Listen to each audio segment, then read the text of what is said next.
Teaching for more than 30 years, so you've seen students evolve in this new virtual technological world, where there is less emphasis on long-term focus and more stress on multitasking.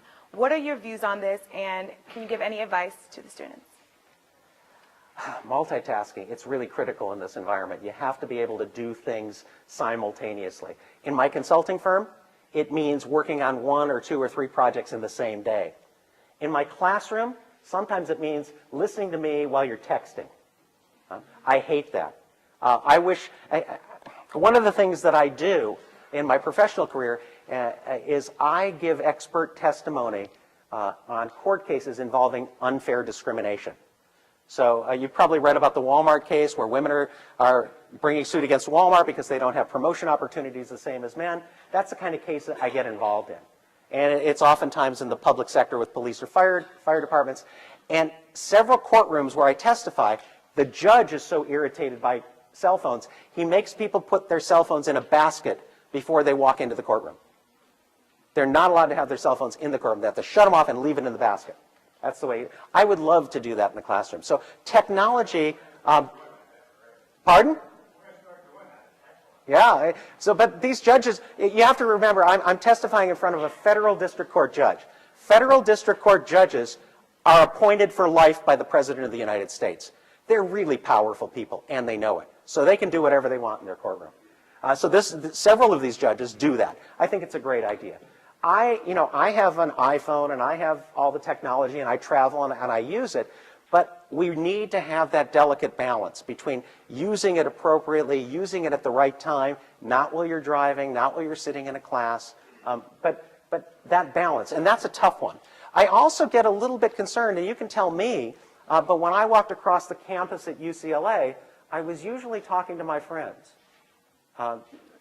I don't even think we had boom boxes then. You guys, those were those big radios that you'd hold on your shoulder and walk around with.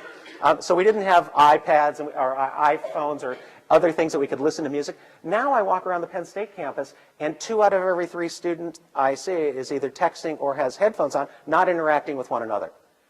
That worries me because, again, part of my college career was interacting with people who are still my friends to this day. You'll probably have those friends, but I'm wondering if we're losing some of that interactivity that is really valuable because of technology. I'll also say that I keep a really busy schedule, and if I'm going to spend 75 minutes in a classroom without my iPhone, I think everybody else should do the same.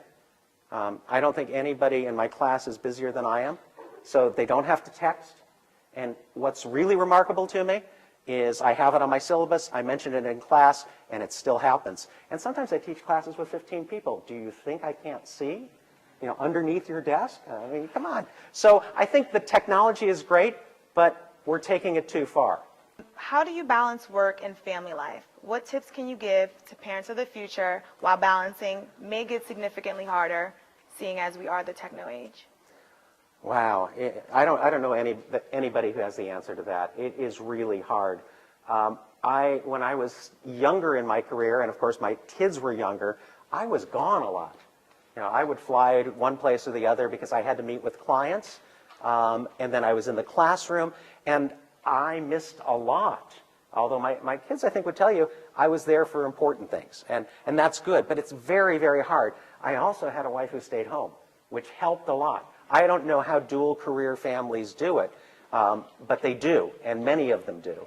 I think it's a constantly checking in with each other on priorities. What's important here? What can we do? But I don't have a good answer to that, and I'll tell you that this work-family balance is a huge area of study within psychology and human development. It's a real problem, especially as we see more and more dual career couples. You had a question? Yeah, I just wanted to ask, how hard was it to land that first consulting contract with PPG? Here's a wonderful question, Brendan. Here's an answer that will extend beyond just this question. How hard was it to get our first consulting job, the one with PPG? We got it because the head of research at PPG loves Penn State. And he loved the fact that he could hire a couple of Penn State faculty to work for him. He wanted his son to come to Penn State to be in our graduate program. So there was that connection, and it wasn't that hard. We had something that was valuable to him. He loved Penn State, and it was a great connection. And he had an excuse to come up here from Pittsburgh whenever he wanted. So that was great. But that's something that you need to be aware of. The connections that you have simply by having a degree from Penn State or going to Penn State are incredible. I don't know what the current number is. Chris would know. He left. 360,000, 400,000 alums. There are a lot of people out there who want to help you. I have yet to meet a Penn State alum. Oh, I did meet one, a real jerk. But every other one I've met wants to help you. They love the connection. So that connection helped me. It really started our business. When you go out and start talking to people, how many of you already have a job? Wow. How many of you think that part of the reason you have a job is because of a Penn State connection? Yeah, I mean, it happens. There's great Penn State connections out there. So the answer is it was a perfect storm, but Penn State was central to that perfect storm.